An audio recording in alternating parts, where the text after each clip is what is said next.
आप सभी ने देख लिया। कविता को हम लोग भावार्थ सहित और यह देखेंगे कि इन पंक्तियों में के माध्यम से कवि क्या स्पष्ट करना चाह रहा है।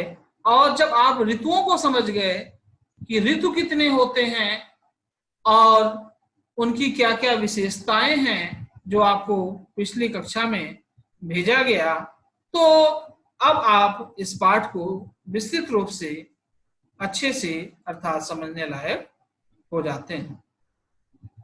तो कहने का मतलब यह है, देखें इस पाठ में कुछ चित्रों के माध्यम से भी आप इसे देखेंगे और समझने का प्रयास करेंगे कवि क्या कहना चाहता है।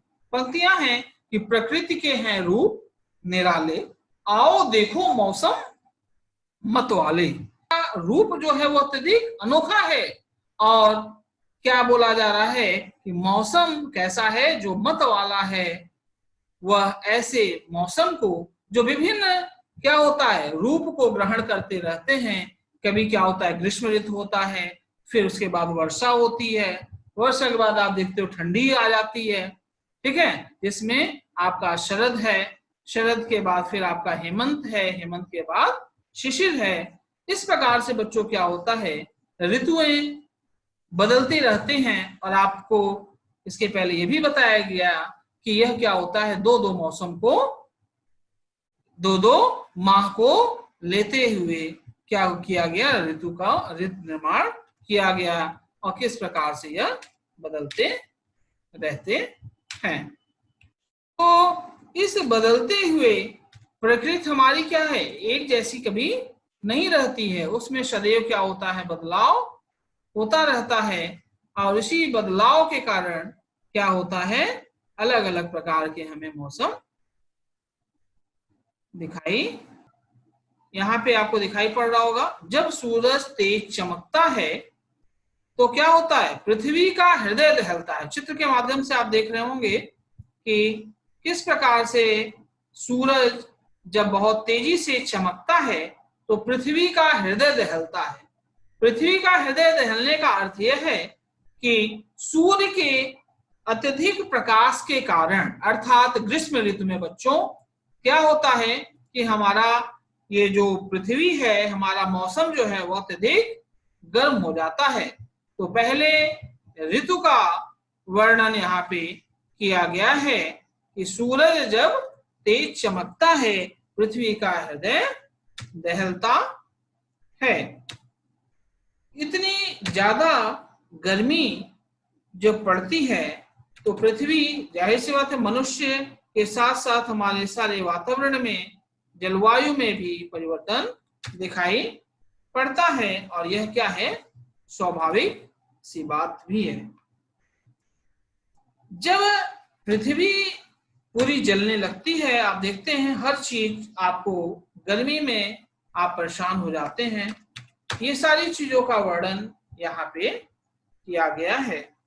आगे कहते हैं गर्म हवा से सागर का जल क्या हो जाता है, गर्म हवा से। आप देख रहे हैं गर्मी का जब बहुत ज्यादा प्रचंड गर्मी होती है वह कौन सा मौसम होता है, ग्रीष्म ऋतु होता है। तो आपको एक ऋतु तैयार हो गया। इसके साथ साथ गर्म हवा से होता क्या है, सागर का जल भाप बनकर क्या करता है उड़ जाता है। ये सागर है, चित्र में भी आप देख रहे होंगे। जब बहुत ज्यादा गर्मी पड़ती है तो उस दौरान यह अत्यधिक प्रकाश के कारण, यानी गर्मी के कारण अत्यधिक जो गर्मी है वह गर्मी क्या कर देती है, समुद्र में आप देख रहे हैं किस प्रकार से वो भाप बन बन के उड़ रहा है। क्या है वो, जल ही है। ये जल भाप क्या करता है बन बनकर उड़ता है और इसी भाप से फिर क्या बनते हैं, इसी भाप से बनते बादल। और ये जो आप देखेंगे चित्र के माध्यम से, गर्मी से समुद्र का जो जल है वह भाप बन बनकर उड़ता है और उड़ने के बाद क्या करता है, आप चित्र में देख रहे होंगे, इसी भाप से बनते बादल जो क्या करते हैं, बोलिए, जो छमछम वर्षा करते हैं। इसी भाप से बादल का बच्चों निर्माण होता है और ये बादल फिर क्या करते हैं, बरसात के रूप में, चित्र में आप देख रहे होंगे, जो छम छम वर्षा करते हैं। और वर्षा क्या करती है, धरती की प्यास बुझाती है। और धरती पे हमारे जितने भी मनुष्य के साथ साथ पशु पंछी जो भी होते हैं प्यासे होते हैं, उन सभी के प्यास को भी वह बुझा देती है, अर्थात उन्हें तृप्त कर देती है, जिससे चारों ओर क्या होता है, हरियाली भी छा जाता है। अर्थात ग्रीष्म ऋतु के बाद जब आपकी ये वर्षा की ऋतु आती है तो उस वर्षा के ऋतु के कारण सभी मनुष्यों को, पशु पंछियों को किसकी प्राप्ति होती है, जल की प्राप्ति होती है और उस जल से सभी तृप्त होते हैं। आगे देखिए, हम फल फूल और अनाज पाते जिससे जन अपनी भूख मिटाते। और उसी से बरसात के कारण क्या होता है, हमें फल और फूल प्राप्त होता है और उसके साथ साथ अनाज भी मिलता है, खाद्यान्न पदार्थ मिलते हैं जिससे जन अपनी भूख मिटाते हैं। और सभी मनुष्य जो भूखे होते हैं, प्यासे होते हैं, इनके भूख को मिटाने का कार्य कौन करता है, यह वर्षा का ऋतु है। आगे कहते हैं, पृथ्वी जब ठिठुरती जाड़े से सूरज की किरणें उसे बचाती।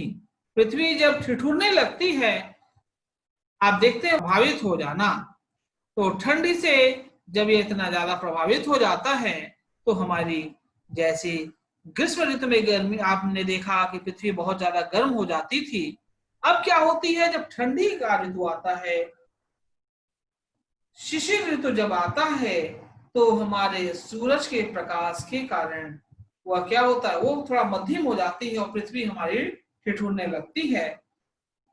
तो क्या करते, जाड़े से सूरज की किरणें उसे बचाती और फिर वही सूरज की किरणें क्या होती है, उसे बचाती हैं, अर्थात वह गर्म करती हैं, घर आंगन में बिखर बिखर खेतों में फसल पकाती।